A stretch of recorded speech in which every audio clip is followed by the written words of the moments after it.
Today I'm going to show you exactly how I got my very first SMMA client. It wasn't perfect, but I think it'd be beneficial for you to see exactly what happened and everything I did along the way. The first thing I did was I had to pick a niche. Obviously everybody says that, but I did something that I thought was pretty genius. I picked 5 niches, and what I was going to do was I was going to call 20 of each niche, and I was going to see what their pains and their problems were. Now the thing about any business is that you don't want to sell something to them that they don't want, right? So if I try to sell you Chinese food and you hate Chinese food, then there's no point in me trying to sell you Chinese food, right? So we want to sell them what they want. So to figure out what they want, you just ask them what they want. So I called people and I was just going to act like I was a student, saying, hey, I'm going through this program. I want to see if I could ask you some questions about your business, just so I can write this paper that I'm trying to write, right? And so I wasn't trying to lie, and I'm not trying to lie about anything, but it's just like kind of moving around the truth. So people would say, what school are you going to? Oh, it's just a course material I'm trying to do, whatever. And they would just try to ask more questions, but I was trying to go around that. But I was just saying, hey, I'm writing a paper. I started calling a whole bunch of these businesses. I called chiropractors, bankruptcy lawyers, auto body repair shops, pest control companies, and tree service companies.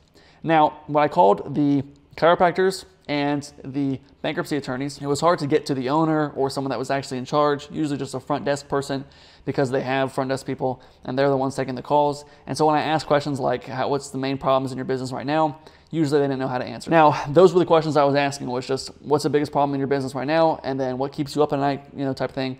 And what do you want more of? And then if they kept answering my questions, I would just keep asking questions. So how do you usually get those jobs? How does that work for you? Is there anything else you've tried? And so again, chiropractors, not really a lot of answers. Bankruptcy attorneys, not really anything from that either.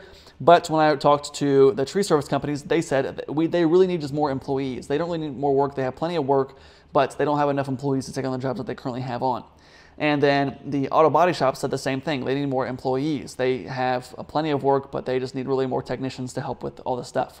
And so I don't really know how to help that because I'm trying to sell marketing. I don't really know how to get more employees. But when I talked to the pest control companies, they were also very easy to reach.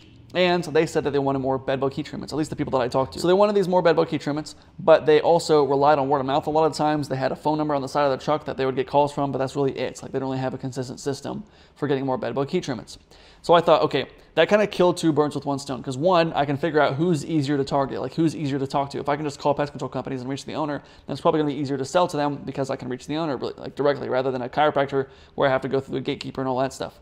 And then the second thing is I kind of figured out obviously what they wanted, and so I could easily create an offer. So obviously what they want, more bedbug heat treatments, and a pain that they deal with is relying on word of mouth. So what if I said, I can help you get more bedbug heat treatments without relying on word of mouth. So that really became my tagline. Now, I also thought about helping the tree service companies or the auto body shops with their recruiting side of things or helping them find more staff. I don't really know anything about that, so I just started watching random videos about staffing or how to start a staffing agency. I didn't even know that was a thing at the time, but I started reading more into it or watching videos on it, and there was actually a guy that was making videos about how to start a staffing agency, and they were pretty good videos, and I actually thought about just starting a staffing agency or buying this guy's program about how to start a staffing agency, because he also had these crazy testimonials of people starting a staffing agency and making $100,000 worth of contracts in the first month. Now, this is during the boom of 2021. Nobody really, and at least in America, no one wanted to work, and because everyone's getting paid by the government, and so there was so much jobs to be done, but no one really wanted to work for those jobs, and so it was really hard for people to hire, and so people were willing to sign these huge staffing contracts because they really just needed employees at the time. And so that's why everyone was having really good success just starting a staffing agency and just getting hundreds of thousands of dollars in the first month.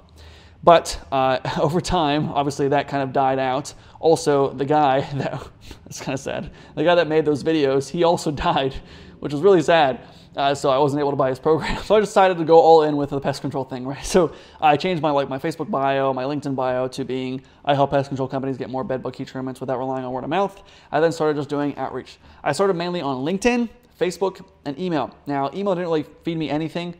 And LinkedIn, I got my first sales call from LinkedIn. It was a guy that was a pest control company in the Bay Area in San Francisco. He called himself like the bed bug man, like he was like the bed bug expert apparently. And it was a long call, and he was like, just everything that could possibly go wrong in his life was going wrong in his life. He had every major disease you could think of. And so I was like, hey, I'll help you. But he couldn't pay me up front because he didn't really have any money at the time.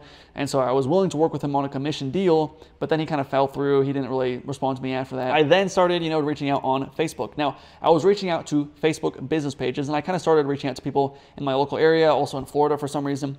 but I was just reaching out to the Facebook business pages and I was just copying and pasting messages. Now on Facebook, usually you can do like 10 messages per hour and 50 messages per day. So I was sending out like 10 per hour. And one of the guys I messaged was a guy whose company's name was Midwest Pest and Wildlife Control. As you can see, this first message here, again, I was targeting people in Florida and also people in my local area. So this guy's in my local area. But I said, hey, I can get you more bedbug heat treatments in Tampa without having to rely on word of mouth. When would you be available for a call this week? You know, not a very good message. And also I screwed it up by saying Tampa, but it actually worked in my favor because as you can see, he said here, we're based out of Ohio. I said, LOL, yep, I just do that to get your attention. You're in Dayton area, right? And obviously if they catch something fishy, they really just try to point you out, whatever. And he's like, what's the angle you're trying to play here? Cut to the chase, you know? Hey, I'm Karsten. My team helps pest control, I don't have a team at this point, you know? My team helps pest control companies get more bedbug heat treatments through digital marketing, so you don't have to rely on word of mouth to run your company. We have a couple of methods of doing this. If you're interested, just let me know. I've got some leads I can send in your area. Now, again, I also don't really have any leads. I don't know why I put that there. What's the name of your business? How long you've been in business? How much per lead? Any guaranteed of ROI? I've been running for 4 years. I think I have been running ads for like a year at this point, but I think I just took, again, I've tried not to lie, but I think I took from the experience I got from working at another company. So I was working for another company for about a year before this, and he was running ads for 4 years, whatever. So I'm like, hey, look, I guess we have been running ads for 4 years, right? So again, probably not the truth, but also kind of not a lie. I guess more of a lie than the truth. But anyways, been able to help other pest control companies get 10x ROI. Oh, actually, I know what it was. I'm sorry. The other guy that he was going to run my ads for me. So I hired a media buyer, and a media buyer is basically just a guy that runs your ads for you. He's supposed to be an expert at running ads. And so I found a guy in India. I found him on Upwork. Maybe not the best idea. If you ever hire somebody, always make sure that they have experience and they have proof of experience. So if you're hiring a closer, tell them to show you a video of them closing. If you're hiring an appointment setter, tell them to show you a video of them setting appointments.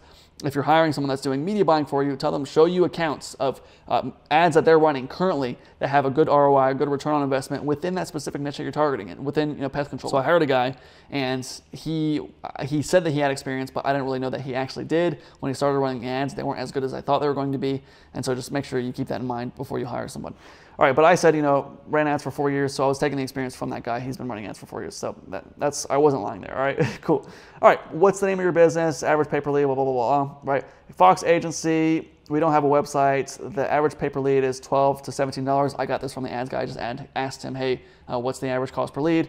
And it varies on the location and obviously the competition in your area. We aren't working with anyone in the Dayton area yet. That's why I'm reaching out, but I'm talking to Valley Termites and Free Bee Pest Control right now, and I can only do one company per metro area. Now, I think I actually was talking to those companies, and I kind of use this as leverage. Like, hey, I'm also talking to other companies. And I think I got this from like Dan Locke or something. I remember Dan Locke saying, hey, if you don't sign on with me, I'm going to go to your competitors. And I guess that worked for him. So I guess I started using that strategy in the scenario here. Can you send me an example what the lead format would look like when you send it to me? If you want, we can schedule a call and I can answer any questions. I'm not going to try to sell you anything, but I'll be working with someone in the Dayton area and handing them these leads, whether it's you, Free, Bee, Valley, or another company. Is there a contract agreement or is it paid monthly? Depends on what you need. I would like to discuss on a call. Would it be directly talking to you? I said, yes, just book a call with me and blah, blah, blah, blah, blah, blah, blah, right? And so that actually worked. He actually did book a call and we went from there. Now, from there, I tried to hop on a call. I tried to tell him everything that was included, all the jazz. And it was just pulling teeth trying to get this guy. It then went over to SMS. So I don't have the text anymore, but we went back and forth on SMS, just trying to get him to close. I think I started with $1,200 and then I went down to $600 because I was actually just paying the media buyer $600 and really I'm not making any profit off the deal. I was just trying to get him to close. And so eventually he did pay me from there. Now that's how I got my first client. Obviously not the most ideal strategy. If I were to do it all over again, I probably would go after a business that's more recurring. Now pest control can be recurring. People spray every couple of months. Also hair salons, chiropractors, massage places, churches, accountants, they're recurring. People go back constantly multiple times per year. I also wouldn't even offer paid ads because obviously those get pretty expensive. There's ways of getting them end results, like really good results without doing any paid ads at all. I also would position it as a partnership. Hey, I just want to work with you and we can partner together rather than trying to position it as I'm an agency, I'm trying to sell you something, because obviously it's a lot harder to sell something to somebody, but if we're on the same team, it's a lot easier to work together rather than try to sell somebody, And I'd also work on a pay per close deal with them or a pay per appointments with them. And so instead of them having to pay me any money up front, you just pay me for every lead that you get or pay me per appointment that you get. And so if they're paying on that basis, it's a lot easier for them to say yes to that, because obviously they don't have to pay any money up front, and you only get paid when they get paid. So they really like that. And so it's extremely easy to close those type of clients, and you can make more money on those type of clients. Instead of them paying you a $1,500 a month retainer, you can get paid $1,000 per week from each of these clients. And so if you're getting paid $1,000, you're making $4,000, $3,000 per month per client. And again, not having to learn any new skills, not having to run any paid ads or anything like that. I just helped one of my clients do this, and he was able to get 3 clients in the first day of like running these campaigns, and he got 5 clients the first week of actually doing this. So if you're interested in me helping you build out that type of agency, I'm guaranteeing 5 clients within the first month. Basically what I'm gonna do is I'll give you a list of niches, ones that already work really well for this type of offer. I will create the script for you. We will scrape the lead list for you and just give you everything you need, plus automation tools where all you gotta do is click play on an automation and you'll get leads coming to you every single day. And all you gotta do from there is hop on a call with them and close the deal. Again, guaranteed 5 clients within the first month, and if it doesn't work, I literally pay you $10,000. So either way, you're making money. You also are getting a call with me every single day, Monday through Friday. And so I'll help you out along the way. So if you have any questions, you'll be able to talk to me every single day. So if you're interested in that, book a call below. Thank you for watching. Talk to you soon.